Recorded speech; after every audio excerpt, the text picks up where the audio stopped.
If you like the sweet science, get ready to talk boxing on the Gloved Fist podcast with top boxing writers Frank Latirzo and Jack Hirsch. Frank, a former amateur boxer out of Philadelphia, writes for NY Fights and can be seen on the Boxing Channel. Jack, an amateur boxer who competed in the New York Golden Gloves, was a 6-term president of the Boxing Writers Association. And now, here's Frank Latirzo and Jack Hirsch. And we're back. Welcome to Glove Fist. My name is Frank Latirzo, former writer, full-time observer of this once great sport, which I don't think we're at that. It's lost its luster over the years, but Jack and I are going to try to keep it going. Joined by former 6-term president of the Boxing Writers Association, Jack Hirsch, sitting there smiling with his Apollo versus Rocky shirt. Who'd you bet on in that one, Jack? You got to unmute yourself. I never asked you this, Frank. We never went over these hypothetical Rocky fights, especially his opponents. And you're great at breaking down styles. And how would this fight have played out, Frank? Ivan Drago in his prime, the big Russian, against Apollo Creed. How would that have fought? That would have been a heck of a matchup. That's a hard one to pick. I think Creed in his prime now. I'm going with Apollo. Drago was a big stiff, and without the steroids, I don't think he'd have a shot. But he would be on it. He would be on it. And Drago would test positive, and he'd be given a 90-day suspension. That would be it. That's true. That's true. I'd rather see Apollo and Clubber Lang. Mason Dixon and Clubber Lang. Well, Mason Dixon was a real fighter, so I'm going to take Tarver over Mr. D. You're popping out, Frank. I mean, we didn't. That's what happens, folks, when the two co-hosts don't prepare as diligently as they should before the show. They stumble into the Rocky things. Be nice to me, because I was talking to Keith today on Facebook, and he gave me a rundown of your picks, so I'm not going to expose you here. Oh, football, yeah. I don't want to talk. I'm only kidding, mostly. No, well, I'm serious. It's been a bad season for me, as bad as the Miami Dolphins. A little better than the Jets, though. But there's a big fight, Frank, and I'm going to want your prediction on the fight. I might have to cop out and not give a prediction, and I'll tell you why. Teofimo Lopez is fighting Shakur Stevenson at Madison Square Garden this Saturday night. That's nearly as good a fight as you could get in the sport. I'm very friendly with the Lopezes. They always go out of their way for me. Anything I'm going to need, I have access to them. They're not always easy to get hold of, but when I do, they'll always work something out. I don't know Shakur Stevenson. I never talked to him. But sometimes when you're emotionally involved with a fighter, maybe not directly, but, kind of knowing I'm having a lot of interaction throughout the years and dealings with them, it becomes very hard to be objective. Case in point, Frank, I don't know whether I ever told you this. When Joey Gamache fought Arturo Gatti, I did a story on Joey Gamache in the lead up to the fight because I spent the night in his dressing room. We didn't know what was going to happen, what he would go through. Semi-final at the Garden under the Oscar De La Hoya, Darrell Coley main event, but it was a big fight. So I'm with Gamache the week before, and I have a friendship with him going. We became genuine friends. And I'm thinking in my head, people are asking me, I think Joey could outspeed him and outpoint him, and as soon as I saw the two of them together, I kind of knew it was over. That Caddy was going to demolish him, which he did. But I was emotionally involved with Gamache. I see it can't and you know the feeling, Frank, because you were in those Philadelphia gyms, not only sparring with these elite fighters, but developing semi-friendships with them. And let's say your guy, Tex Cobb. You love Tex Cobb. And let's say he was fighting Larry Holmes. Normally, Tex Cobb would have no shot at winning, you would say. But because you knew Tex Cobb, you might say, if Tex could get on the inside, I'd give him a shot. You altered your view because of that friendship. Jack, you're exactly right. And I'll give you a couple examples.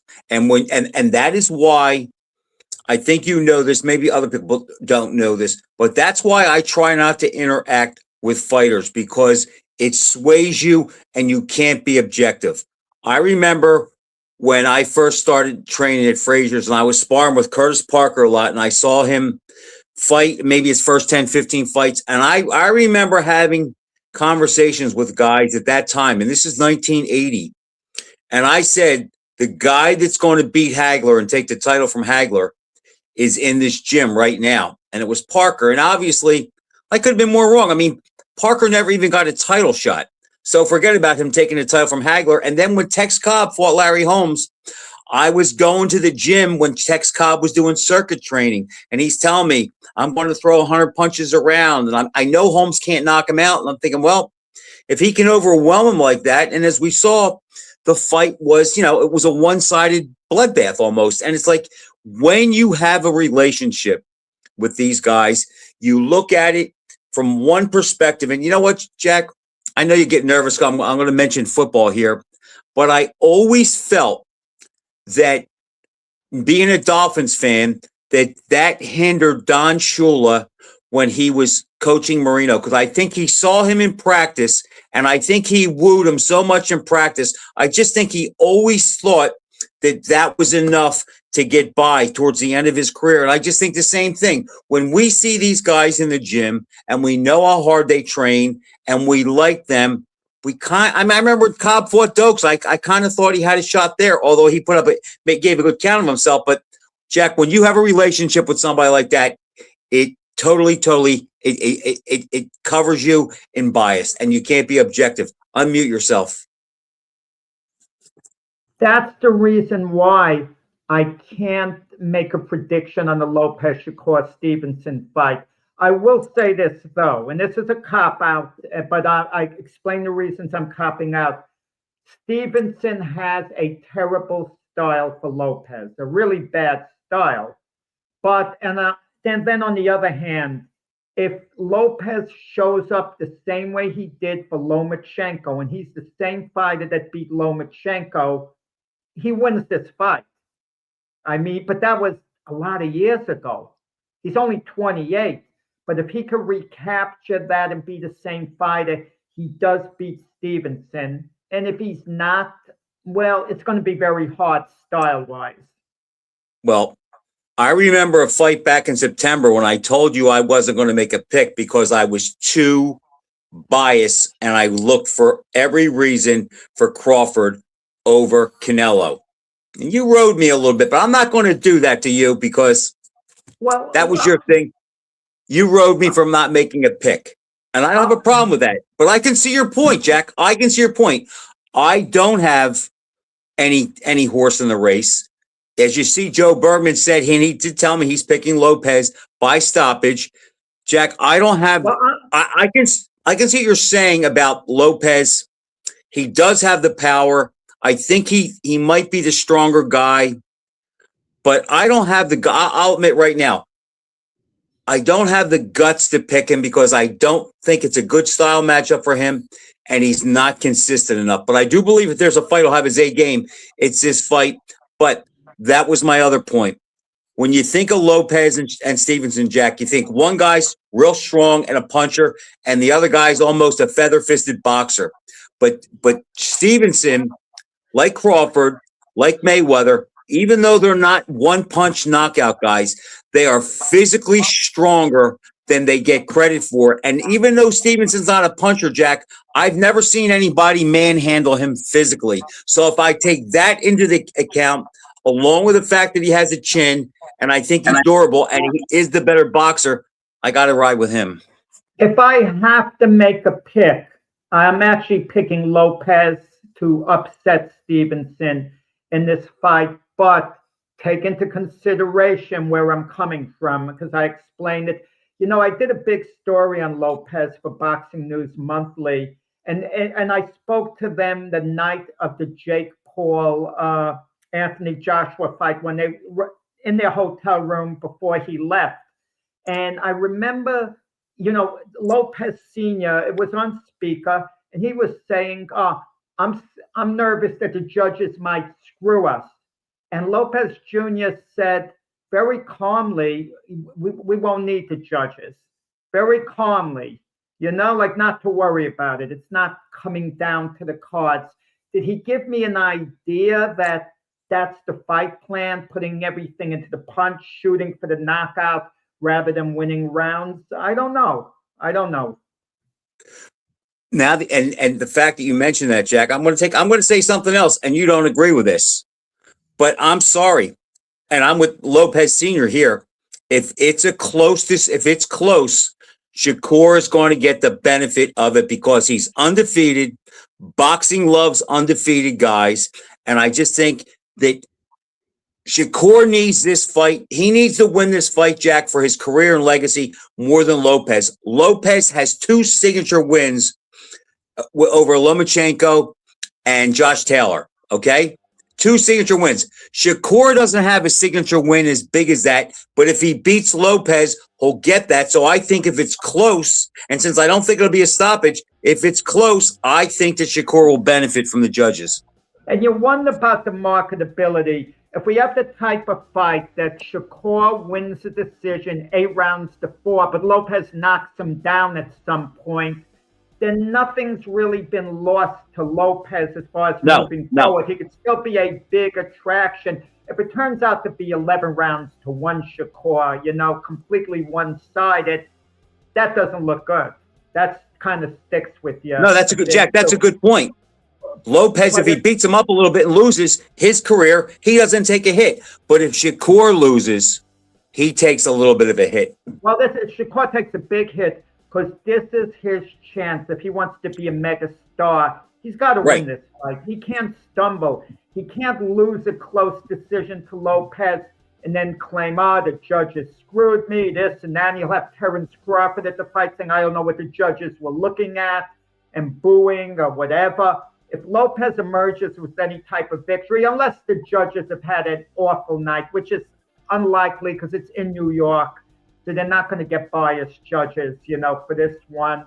And this is Shakur's chance to shine. That's what he claims. This is his signature fight. Party. Right, exactly. He idolizes Mayweather, and Crawford is his buddy. Well, they made their career and legacy on winning fights like this. I'm sure in his mind, he thinks he could be on their level. Well, for that to be perceived, he's got to win this fight. I don't understand the Lopez's reasoning.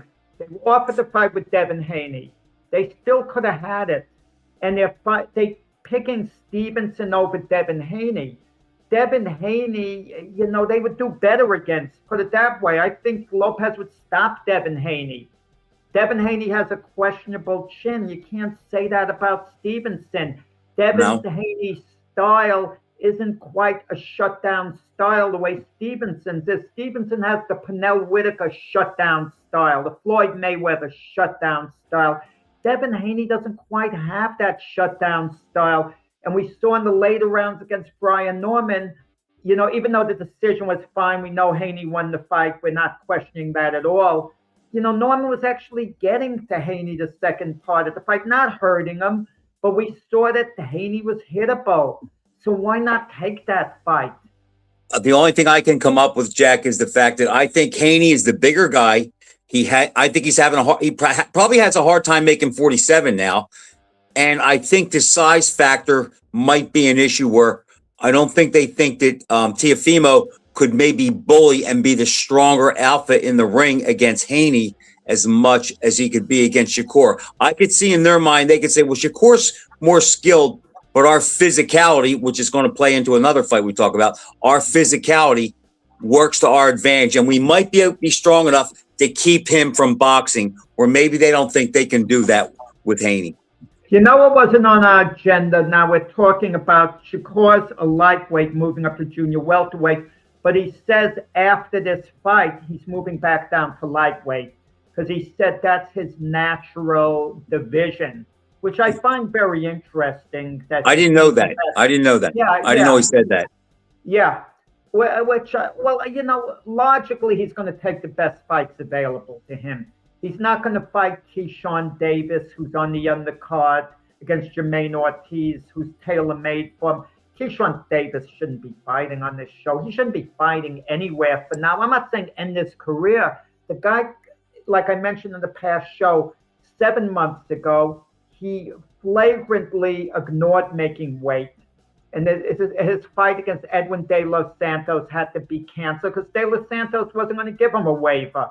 You're like something like 4.5 pounds over the weight. Are you kidding me? I'm not fighting. That's a lot.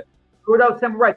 And then he has the audacity when he has two brothers. When one of them loses on the undercard, him and the other brother go in and physically attack the opponent. This is a serious assault to me, a serious assault. And what I would have liked to have seen him get suspended by all the commissions, put out of action, a couple until his matter gets resolved in the court of law. Because that's outrageous. That's not something that happened away from the arena. That happened in the arena, and we're rewarding this guy. It's insane. That's why I call boxing, I hate to say it, Frank. You might object to this term, but I now call it a gutter sport. We love fights. We love the tradition of the past, talking about fighters and so on, and history and big fights. But it's a gutter sport the way it's administered. I can't disagree with that, Jack. You know what I was thinking of the other day? I'm out jogging, Frank, and I think to myself, what single entity, let me throw this to you because I have the answer. What single entity has caused a single thing, or entity, I should say, has caused the most damage to the sport of boxing? Maybe not now, but, over the years. I'm not talking about necessarily specifically now, because I don't think that's the case necessarily specifically now, but it was happening over the decades. Okay, put it that way. That's a broad question, Jack. What, all the titles and champions? Well, there's a reason for that. And I'm going to tell you what it was. It was the television networks by doing that. For example, HBO creating the heavyweight tournament, trying to fragment the title. People still think Mike Tyson is the youngest heavyweight champion in history. We both know he's not. But they had, Holmes was the heavyweight champion. They have a tournament and all these belt holders. They're helping that. They help the sanctioning bodies. They enable the sanctioning bodies. If they didn't enable the sanctioning bodies wouldn't have had any power. That's the point. And even now, I gave in. I don't know who the lineal champions are. Heavyweight, we know it's Usyk. But even now, we hear this nonsense, other names, Fabio Wardley, this name, that name. And it's an absolute joke, some of the fights that are being made. Andy Ruiz is coming back out of nowhere, and he's going to be allowed to fight Usyk for the heavyweight title. What a joke. What a disgrace. And that's, Jack, I agree with all that. I think the other thing is the fact that boxing is very hard to find. I mean, look at this card in New York. It's a decent card, but how many people have seen Austin Williams fight? How many people have seen Kingsley Abe fight? The guy who's fighting Jarrell Miller. It's like, how many times are these guys? How many times have we seen Teofimo Lopez and Shakur fight? If you're a regular run-of-the-mill guy, it's hard for me to pick the winners of these guys, Jack, because I've only seen them fight once or twice, because the access to the sport, it's so hard to get anymore. I mean, look, we both love it. Neither one of us have the zone. I never had it. You dropped it. I just dropped it last week. Right. I finally got tired of it, because any meaningful fight I have to see on big fights pay-per-view. They had two packages, the zone. One of them, I forgot the exact price, but I'm within a few dollars or so. One of them was something like about $252 a year or whereabouts. You get the shows, but you're not getting the pay-per-views. The other one gives you 12 pay-per-views a year, once a month or whatever, and it costs something like $550 thereabouts. But what they consider pay-per-view, the zone, last Saturday night, Raymond Maratello and Andy Cruz, that was considered a pay-per-view. Now, that was a good matchup. Don't misunderstand That was a great fight. me. How many people saw it? No, but it's not a pay-per-view fight. It shouldn't headline No. a pay-per-view show. And that's one of the things they're giving you back. So you know what I did, Frank? I watched the fight. I went to YouTube in the morning, and I got the zone commentary and picture and broadcast on YouTube in the morning. That's what I did.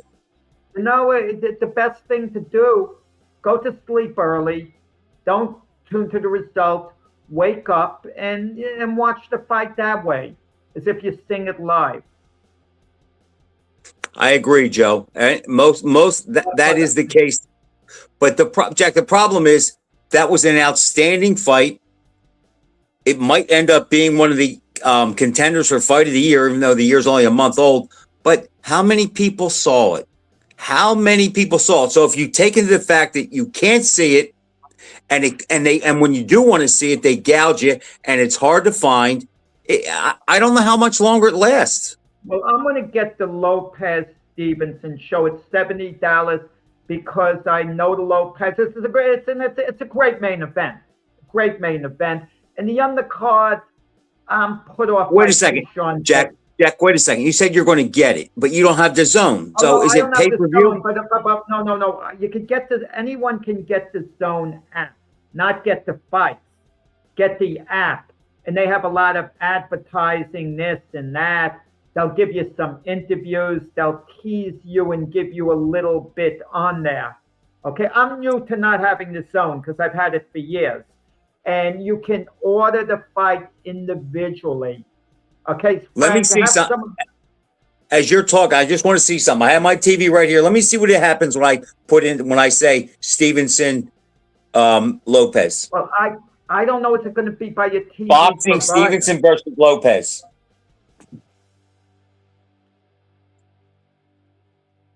This is an exclusive. Frank, we got an audience out here. Well, we're doing them in service to see if they can get the fight. And right now, I don't see anything where there's any type of nope, the zone face off.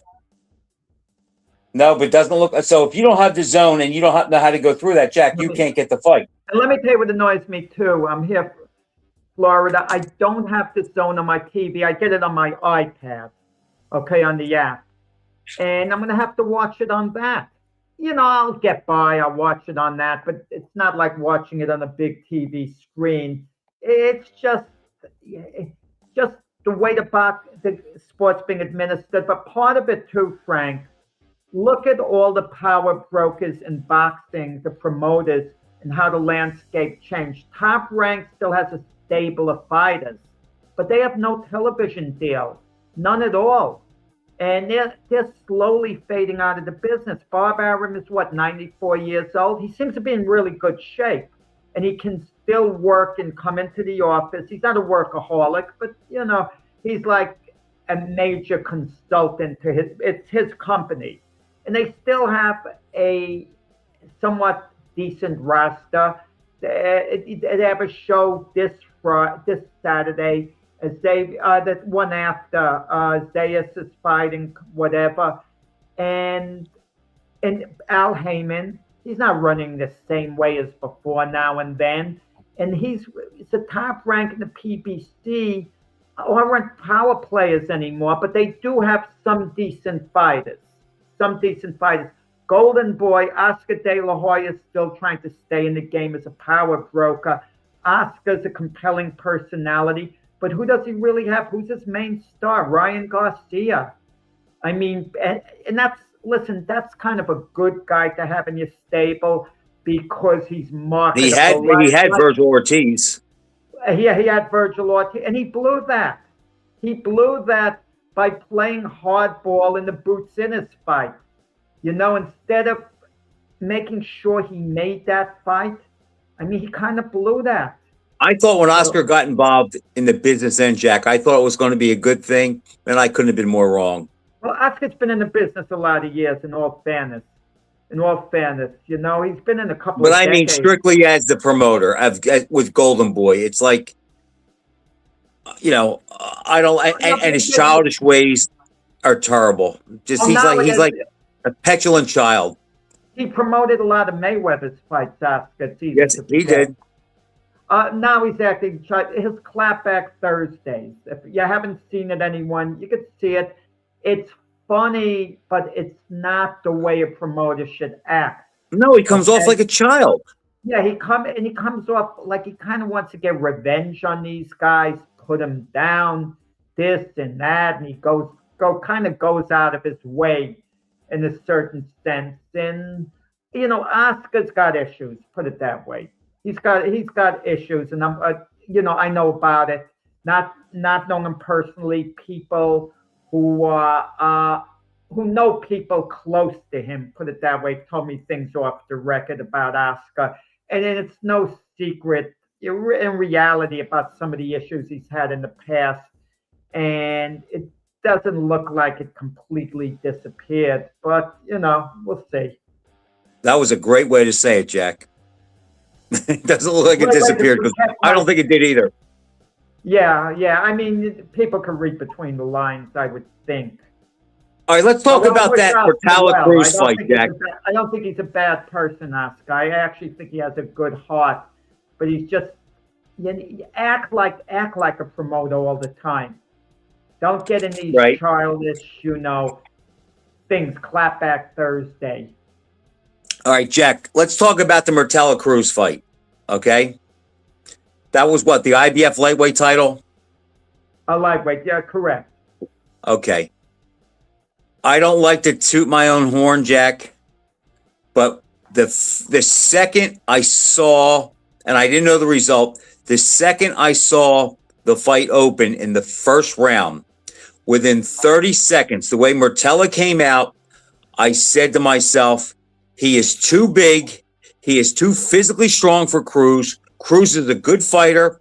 He can box, but at the end of the day, the physicality and the aggression and the jabs and the way Mortella has a decent little repertoire, but at the end of the day, it was one of those things, Jack, where you could just tell Cruz did not have the strength or power to make Mortella do anything he didn't want to do. His skill kept him in the fight.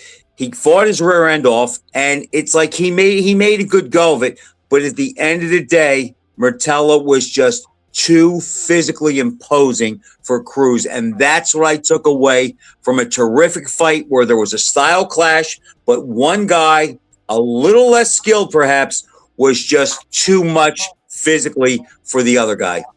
Well, Cruz is an Olympic gold medalist. He dominated Keyshawn Davis in the amateurs, beat him, in the gold medal match. Right. And the thing about it, Cruz still fights in the amateur style to a large degree. And that doesn't mean you can't be a very successful pro fighting in that style. But in the amateurs, you don't have guys quite come at you with that physicality. And you only got to hide for 3 rounds. You can't box him for 12. In the amateurs, you can get away with it. Cruz, I still think, is going to have a successful career. Absolutely. Absolutely. But I'm going to compare his career is going to turn out to be something like Rabosi Ramirez. Okay? You know what? Be a belt holder at some point, but I don't think he's going to attain heights where he's ever going to come close to being a top 10 pound for pound candidate. That's what I mean. He's what he is. Look, I give him credit. He came to Philadelphia to be trained by Bozy Ennis, Boots Ennis' dad, who's a trainer, to work with him because he wanted to be used to the Philadelphia style. And and that's ironic. No one knows the Philadelphia style better than you, Frank, from your years in the gym. But if you're coming to get used to the ruggedness of the pro game, even the Philly style, you should be able to handle Maratella's style, because Maratella fought in the Philly style, coming at him with reckless abandon, throwing a ton of punches. But Jack, sometimes a guy is just too physically strong for the other guy, and it doesn't matter how he trains. It's natural strength. And that's why when people say strength doesn't matter in boxing, it really does. We talked about it earlier. Shakur Stevenson is not a knockout puncher, but he's physically strong. Muhammad Ali, best example, was not a knockout puncher, although he could hit, but he was not a one-punch knockout guy, but he was physically strong. Think about this as an example. Here's my example. When Ali and Jimmy Ellis are facing Joe Frazier, they both want to do the same thing. They want to jab, they want to keep moving, they don't want to get cornered, and they don't want to be forced against the ropes. Well, Frazier was so good that he actually could corner both of them, and he forced them both to the ropes. The difference was when he got a hold of Ellis and he worked him over to the body and head, it took too much out of Ellis, where Ali could take that and still have enough to come back and dish it out on his own. So the biggest difference was the physical strength. And that's the thing I saw in that fight, that Murtala, his strength, some guys are just too strong to box, Jack. And in that case, Murtala was the guy who was too strong to box. We've seen it countless times. Howard Davis ran into that a lot in his career. Camacho did.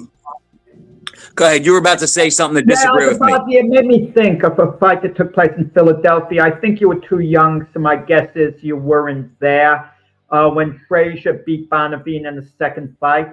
Bonavina had the strength that he could actually lie on the ropes too and absorb everything Frazier threw at him. And they were Jack. I was at that fight and I had the program. Oh, great! That was the first heavyweight championship fight I ever went to. I was 10 years old. Well, that wasn't quite for the heavyweight championship, but now you're falling into the sanctioning body trap, Frank. Well, Joe had the title in 6 states and the ring title. Well, no, he didn't get the ring title. He beat Ellis. That's right. Yeah. But Jack, you're right. But the difference was both guys were pretty strong, but Frazier was better skilled. Well, this is food for thought. Okay, no one breaks down fights as well as you do, Frank. I mean, I'll put you down other ways, but never that way. Let's say you're training Teofimo Lopez, and we're hanging out. The beginning of training camp, and I told you, Frank, I think the best strategy, let Teofimo just come at him at Stevenson with reckless abandon all fight. He's got good stamina. Just take it right to him, not just try to cut the ring off. Really hurl himself at him and keep, punching and throw Stevenson out of his comfort zone. I don't think that would work because I think that would be too easy for Stevenson to defuse. I think for Stevenson to defuse. I think what Lopez has to do is what Shane Mosley's father used to call power boxing. Come in hard with a jab and either go to the chest or to the chin. And even if you don't hit him, you're moving him back and you're keeping him off balance and then set him up, because to me, Teo's bread and butter punch is his right hand. So to me, for him to be effective in that fight, he has to be able to deliver his right hand. And I don't think if he's crowding him, Jack, and going crazy, I don't think he can get it off as good. I think he needs to keep him a little bit at range and then come over and hit him with it. So I think his jab would be important. And plus, a lot of the guys don't try to jab Stevenson, and guys that have a good jab usually aren't used to being jabbed at. So I think what Mosley's father used to say, power boxing, at least early, and then work into the style that you just said. I just don't think he can come out like Hagler did against Hearns and be successful. You mentioned something early in the show. Do you feel things are slightly slanted against Lopez because Stevenson has a certain aura in any reasonably close fight? Meaning 7-5, even 8-4. They're going to tilt a couple of rounds Stevenson's way that maybe, could have gone to Lopez very easily as well. Jack, I said that in the beginning of the show. I absolutely think that. And the other thing is this.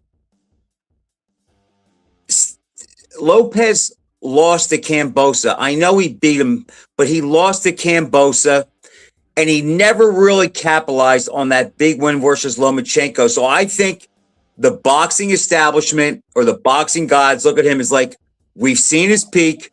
We've seen what he can do. He's not the future. Stevenson is the future. Stevenson we can promote as possibly being the next Mayweather or the next Crawford. And in the judges order don't to consider that, Frank. But I think they do, Jack. They're human beings. You could never convince me differently. I'll give you this. Certain judges know what a sanctioning body would like them to do. I mean, we know that. They scored a certain way. Well, that's big, Jack. That's big. That is big. I don't know, is that the case in this fight? There's 3 judges. The judges might all be from New York. I don't know. I mean, I don't think it's been announced yet, unless it's been announced and I've missed out on something.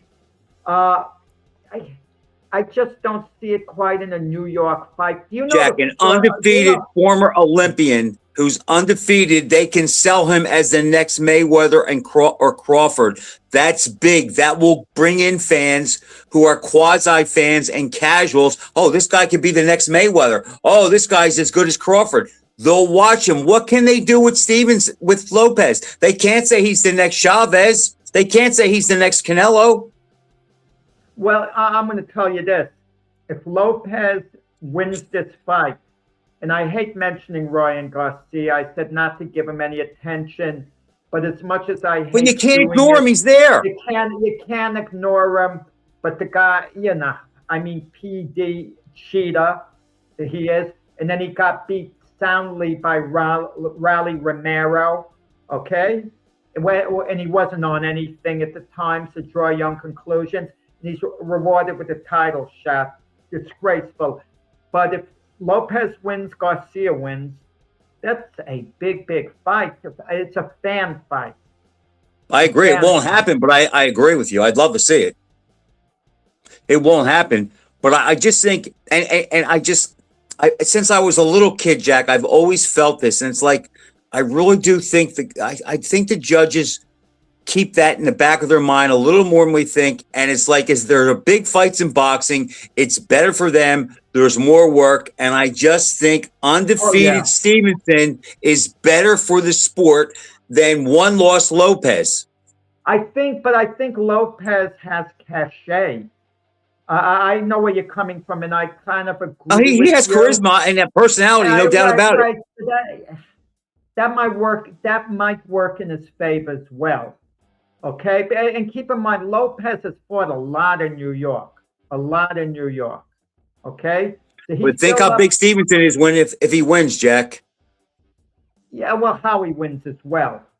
If he wins a decision 8-4 and it's solid, that's enough.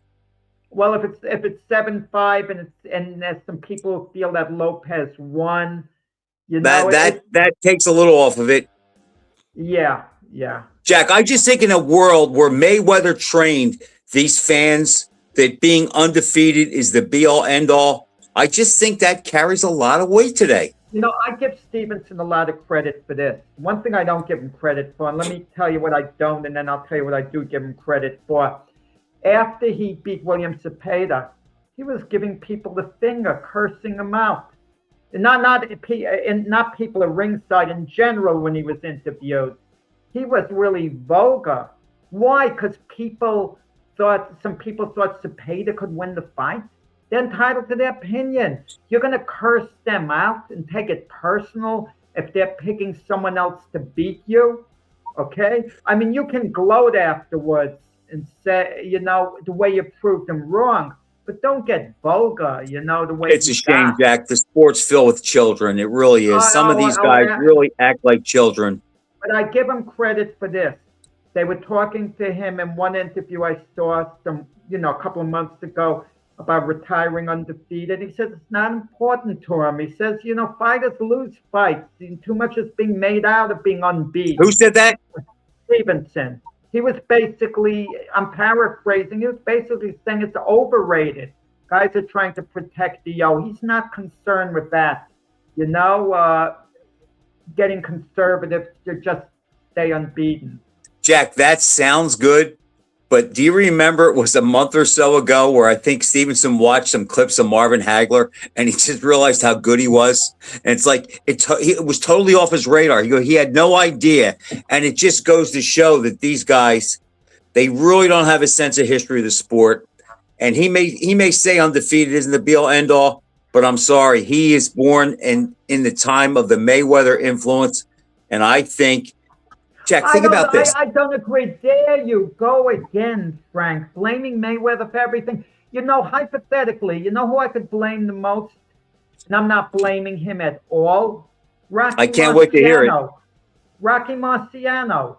No way. No way. No. I'm not blaming Rocky at all, but you can say, well, he was unbeaten.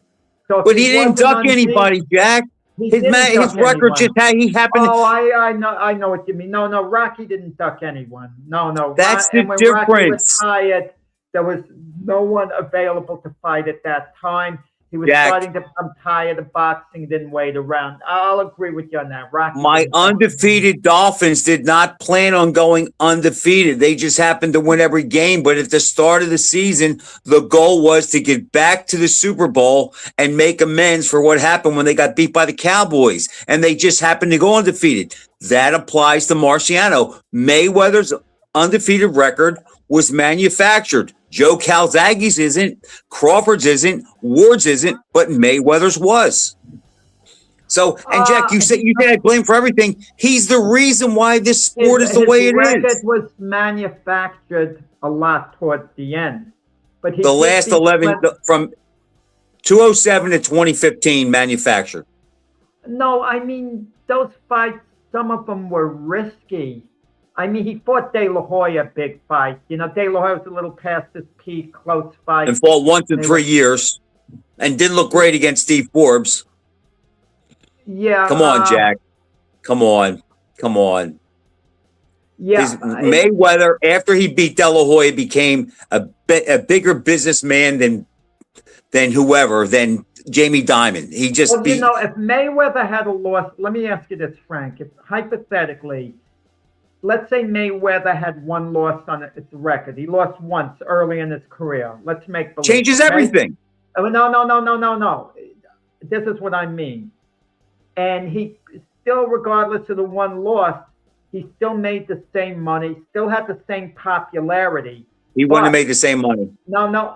No way. His stock and trade, Jack, was nobody has beat me. That was his stock and trade. If he had one loss. At the end, no one was talking about Mayweather getting to 50-0, and still he started pushing it when he had about maybe 44 fights or something like that.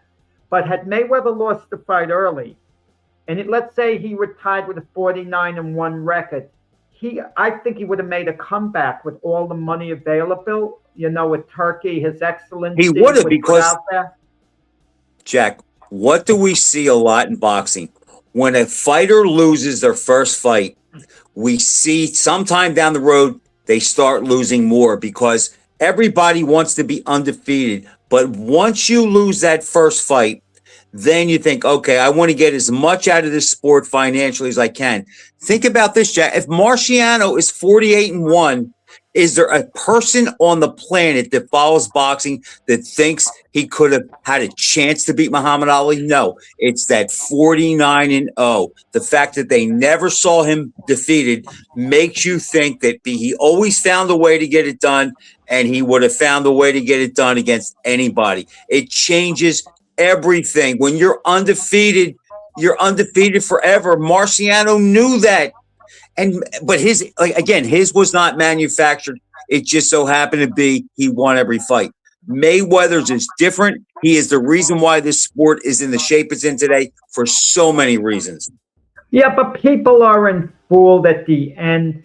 I think Mayweather's highly regarded because he's truly an all-time great boxer. It's a great all-time great boxer. I'll give you an example. Julio Cesar Chavez wasn't unbeaten, and maybe that's a bad example because he was unbeaten for a while. But if you're going to ask anyone who is greater, him or Andre Ward, him or Joe Calzaghe, nearly everyone would say Julio Cesar Chavez. Maybe over Calzaghe. I'm not sure about Ward. Okay, let me go a step further. Shane Mosley, Andre Ward. If I ask people who was better, they wouldn't. A lot of people might say Shane Mosley.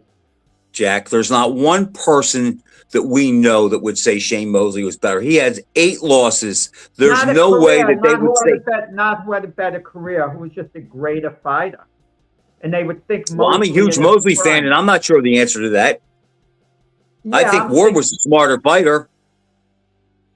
Shane Mosley, to me, tried to be a puncher when he should have boxed guys, and he made fights tougher than they had to be. We were talking before about the promotional groups, Top Rank, PBC, Golden Boy, especially Top Rank, PBC not being the forces they were, but they're still in business.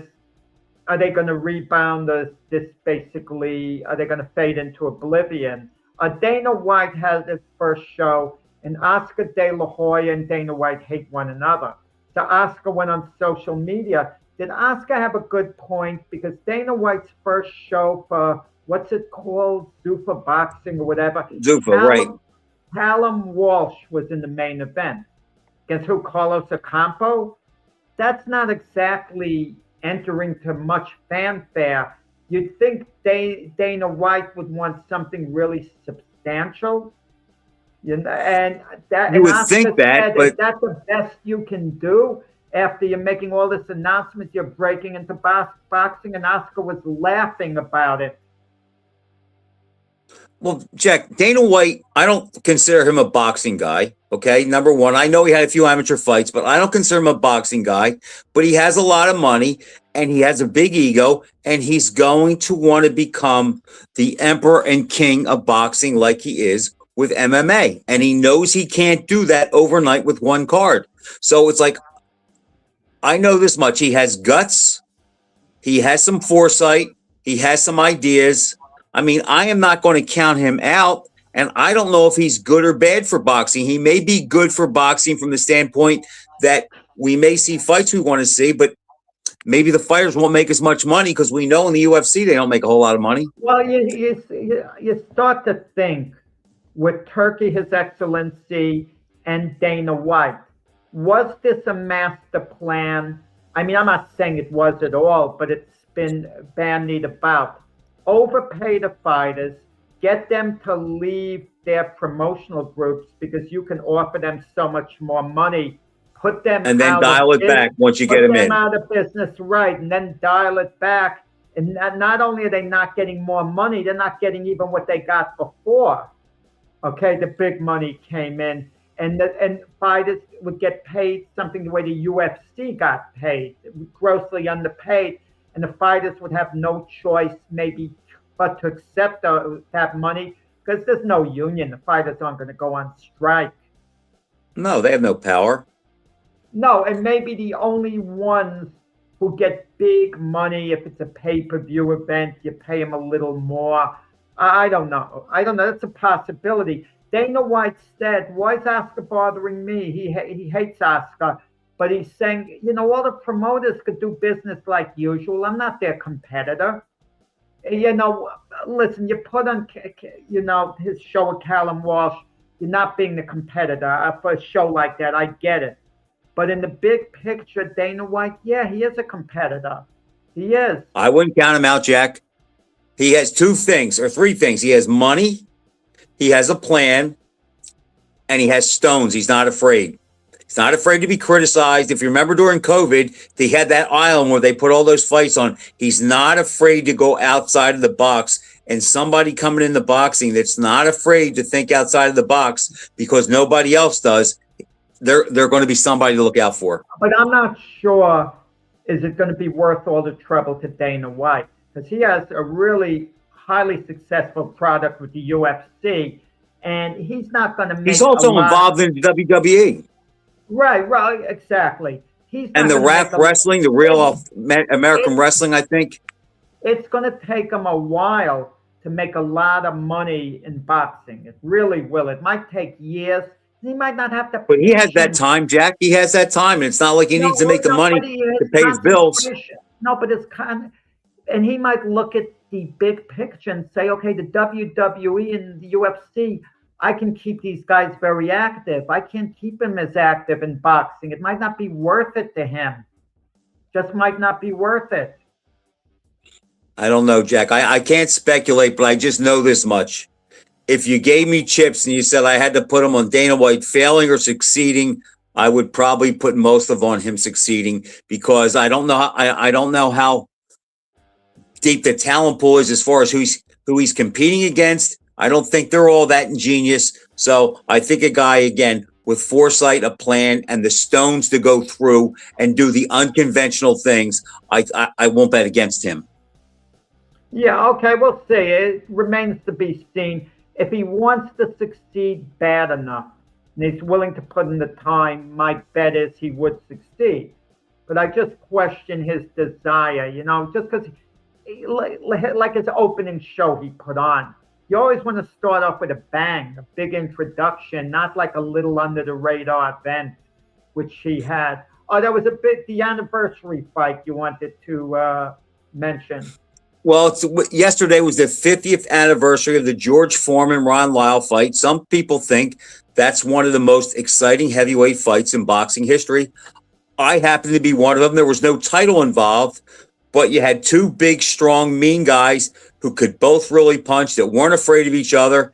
And Jack, we had it was a Saturday afternoon, a great knockdown, drag out fight. And I actually think that was, if you remember, in 76, a lot of things happened in 1976 where boxing became on the ascend. You had Foreman Lyle in January. You had Al Lee as the defending undisputed champ, who was at the height of his popularity. You had the 76 Olympic team where we won 7 medals, but 5 gold medals. And then we had the movie Rocky come out at the end of the year. So in 76, boxing was really on the upswing. It was on TV almost every other weekend.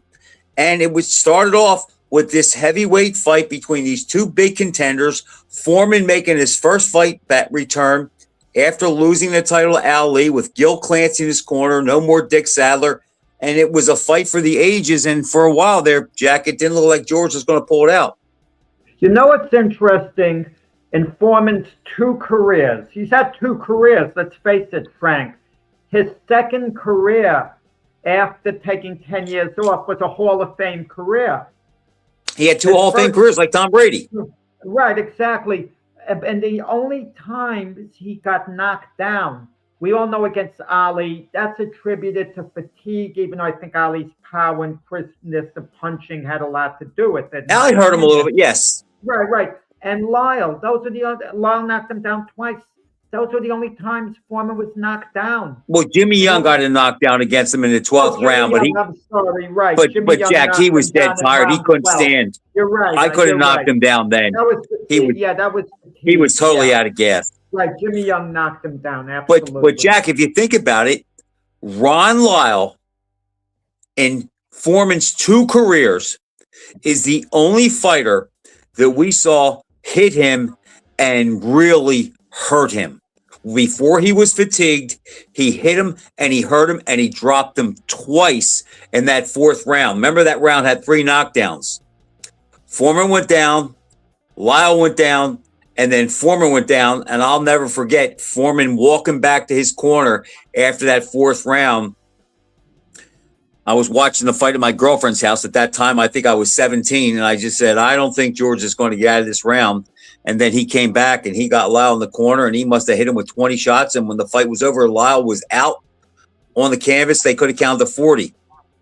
Yeah, you know what no one ever said about Lyle, and it's just fair to say he couldn't win the big one. They said about Jerry Quarry all the time, unfairly, but they did say it. Because when you think of his biggest matches, the heavyweight title to Ali, he fought very well, but he got stopped at the end. The Jerry Quarry fight, his coming out party at the Garden, Quarry decisively outpointed him. I was at that fight.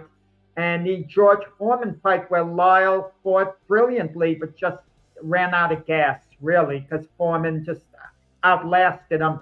So when you think of it against Ali and Foreman, those were kind of winnable fights, actually. He couldn't close it out, more or less.